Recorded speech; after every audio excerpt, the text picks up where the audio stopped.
Welcome to Storytime with Pastor Steve. Today's story is Joseph Forgives His Brothers.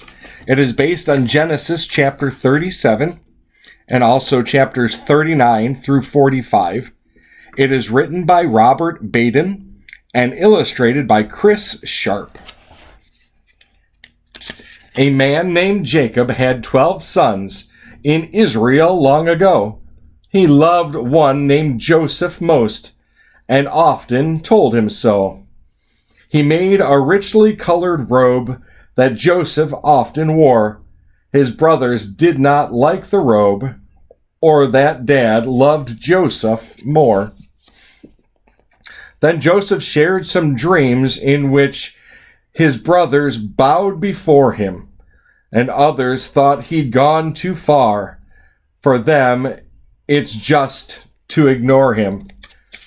"I hate this boy," one brother said. "He really makes me mad.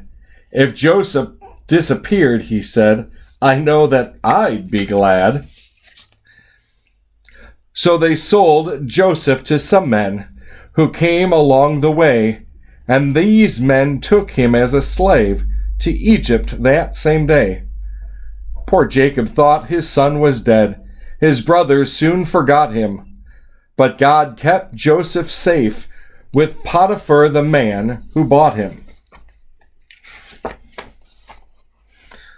With God's help, Joseph did so well each job his master gave, that Potiphar soon liked him more than any other slave.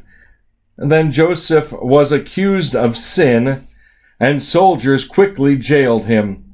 His master's wife had told a lie, but the Lord God never failed him. In prison, Joseph helped explain the dreams of men around him. And when Pharaoh had a dream, he searched him out and found him. Joseph said to Pharaoh his dreams of cows and stalks with grain meant that Egypt land would thrive and then have a lack of rain. Joseph said to store up food, to have enough on hand. This pleased Pharaoh very much, and he put Joseph next in command. It happened just as Joseph said. Crops grew for 7 years, but then came 7 years of drought, of hunger, pain, and tears.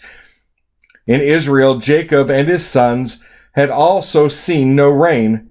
He sent them down to Egypt with some money to buy grain. When Joseph saw his brothers bowing at his feet, he cried. They didn't know him then, of course, because they thought he died. He told them who he was, forgave them, took them in his arms. God turned your evil deeds to good. He kept me safe from harm. The brothers hurried home and told their father what occurred.